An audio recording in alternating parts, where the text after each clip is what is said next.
Hi, good afternoon. My name is Patrick Winham. I'm actually interviewing for the position of manager for the I Love Kickboxing here in Charlotte. I've got the list of questions that I am supposed to answer here in front of me. So if I look down every once in a while, forgive me. I'm just making sure that I have all the correct information. So I'll start off by saying thank you for taking the time and giving me the opportunity to interview for your company. It is something that I am extremely interested in and would love to have the opportunity to work for this company. So into the questions. Number one, why I would be a good fit for the job. Pretty simple, explanatory. I believe that I'd be a great fit for the job with my past experience. I spent 6 years with the SEAL teams as an intelligence specialist. I have my last 4 years in the civilian world. I have done nothing but management, including working from companies from the ground up. Which in essence, not necessarily, I Love Kickboxing isn't necessarily starting from the ground up here in Charlotte, but at the same time, you know, it's a new concept here. I believe that with my experience, I believe that with my mentality, my attitude, that I would be a wonderful addition to the company. All right, number two, why am I looking for a new position? If I'm being honest with you, I'm tired of the 9-to-5 behind the desk job. As an operations manager here at Dry Race Designs. I love the company. The guys are great that I work with. It's just time for me to get more mobile, time for me to get out, really try to impact other people's lives besides my own. That's what I miss about the military, is I got to impact people's lives on a daily basis that weren't mine. And you know, really, to be honest with you, there's no movement here either. There's no movement up. You know, I'm pretty much stuck where I am, and I'm looking for a change. All right, question number three. What do I dislike about working for the company that I'm currently with? You know, there's not a ton to dislike about it. I really do enjoy the position and the job, other than being behind a desk all the time. That's the one piece that I don't enjoy, is sitting behind a desk 24/7. And I know that, you know, in any position you're going to have that, but that's all I do, is sit behind a desk and look at a computer and email and talk on the phone. So I'm looking for a change in that mentality. Question number four. What are some ways to deliver top-notch service? That's a good question. Part of my job as an operations manager is to provide top-notch customer service. What's really unique about what we've established here at Dry Race Designs is that you don't work with the individuals in a plant in designing your custom graphics whiteboard. You also work with the COO, and you work with myself. You work with the graphics team. So we have a hands-on philosophy throughout the organization from top to bottom. That's something that I actually implemented. I believe that the customer should be able to understand and know who they're talking to on a daily basis about getting the product. When you spend a lot of money on a product, you should be able to know who you're working with, and you know, to have a choice. You may connect better with somebody, but you know, so that's a start. But one of the other things that really drives for me, you know, for customer service, is just being able to really revolve the process around the customer. A lot of times you have standing operating procedures. A company like a UPS or a Delta, they'll have standing operating procedures, and this is what we can do.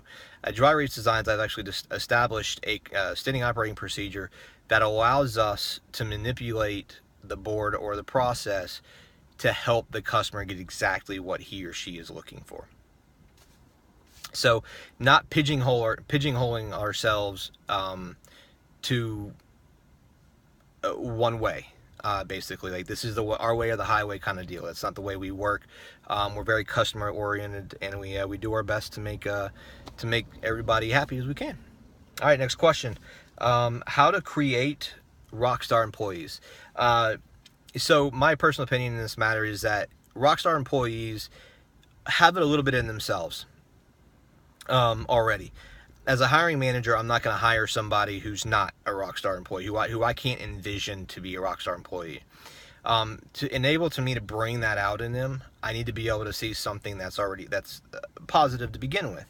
And then work with that individual, understand who he or she is, get to know them, find a path and a way they like to be motivated to bring that out in them. You know, it's easy to have one style of leadership across the board, and I've never been that type of leader. I like to find the individual and develop my leadership around that individual. I just think it's better for the company as a whole when everybody can kind of beat to their own drum, but follow the path, if that makes sense. All right, number 6. How do I stay inspired? This is a really good question. For me, staying inspired is pretty easy because I have a beautiful wife and a wonderful little 7-week-old child at the house that allows me to stay inspired. My wife has been a saint to me. She's always been an inspiration. But also, I got the opportunity to work with some of the most fierce warriors in the world with the SEAL teams. Individuals who came home from Iraq or Afghanistan with a missing leg or a missing arm, and still succeed in doing what they do.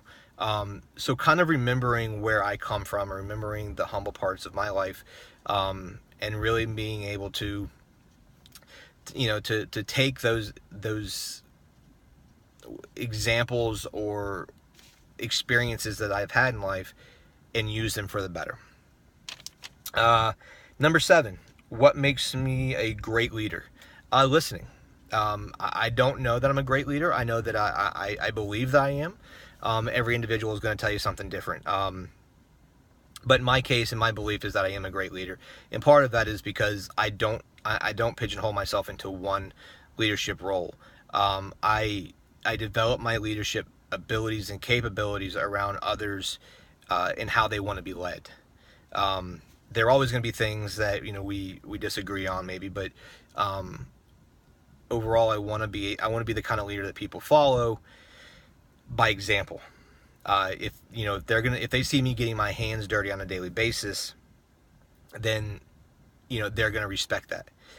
Listening. I've always had an open door policy. I literally take the door off the hinges. People want to come in and have a conversation with me, whether it be policy related or personally related, whatever the case may be.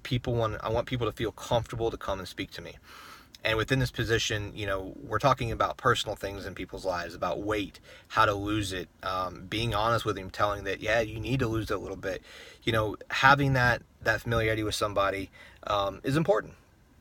But in listening, I think is the overall number one thing in leadership.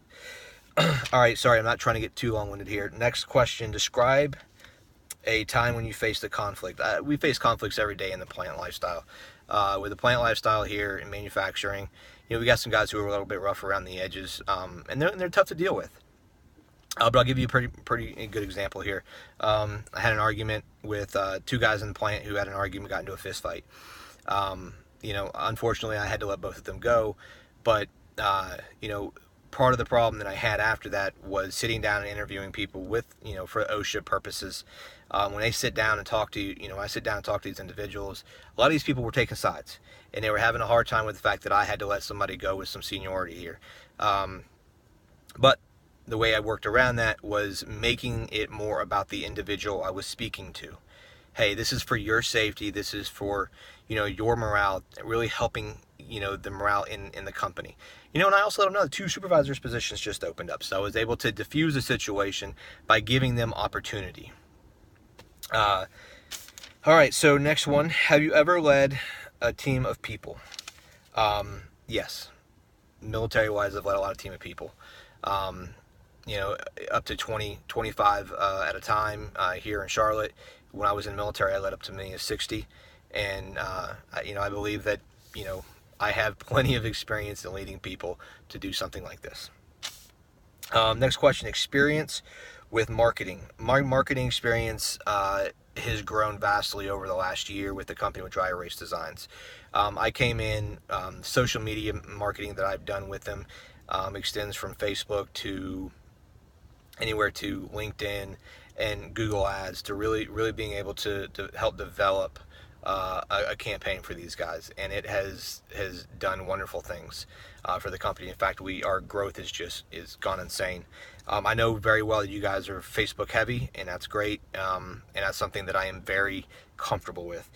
Group fitness, kickboxing, not really, never had to deal with it, but again, being part of the SEAL community, I've had a lot of a lot of work with fitness, group fitness. Sorry, I'm getting a little long here. I'm gonna make these next ones quick. What do you do for fun? I am a avid sports guy. I love sports. Anything and everything about sports, from soccer to tennis to golf to baseball, basketball. I play competitive adult softball. I travel the country doing it. My wife does as well. We're very active. We also like the arts. My wife's big into plays. She was a drama major, so we do a lot of, plays, musicals, that kind of stuff. Try to stay well diverse here. Difference between praise and motivation. Fantastic question. I love this question. The difference between praise and motivation for me is very simple. Motivation is something that you wake up in the morning and you say, I've got to get up. Right? And you just can't. You just can't. And having that ability to look at that individual and motivate them. Get up. We set a goal. We have to move it, because let's face it, every single day we wake up and don't want to go into the office. We want to sit. We want to binge. We want to watch TV. We want to have our beer. We want to have our cake. But getting in and motivating that individual to get up and continue doing what they were doing. Praise them. Praising is something that I do when an individual is able to work through what we just discussed in motivation. Get up off the couch, get into the gym, work their butt off, get their sweat on, beat the bag, get all their frustrations out. And then when they start to see those results, whether it's in the gym or whether it's at work or whether it's just in life, being able to say, good job. Shake their hand and say, congratulations. That is praise. Motivation is just helping that individual figure out how to beat the everyday blues, how to get past it, because there are days we are exhausted. As a new father, it is tough getting up every morning, 3-4 times in the middle of the night, feeding a child, and then getting up and getting to work in the morning. That's the difference for me. That's a fantastic question, though. 2 personal goals. For me, 1, travel the world more. I have seen over 35 countries. Unfortunately, most of them have been desert or places you don't necessarily want to go for a vacation. But I would have loved at some point in my life to have said that I have visited, every continent and every portion of the world. The other one is I need to lose 15 pounds. I'm pretty happy with where I'm at now, but my goal is to get back into mid-20s life, physical shape when I was back with the SEAL teams. And I think this is the great opportunity for me to do that. By any means, I feel like I'm in shape? Absolutely. Do I feel like I can be in better shape? 100%. And I think that getting out there with people to really help me motivate others is going to help me motivate myself. All right. Well, again, thank you so much for taking this opportunity and letting me do this. I really look forward to talking to you guys and moving forward with this process. I believe that I would be an excellent fit for this company. And have a great night. And thank you so much for listening.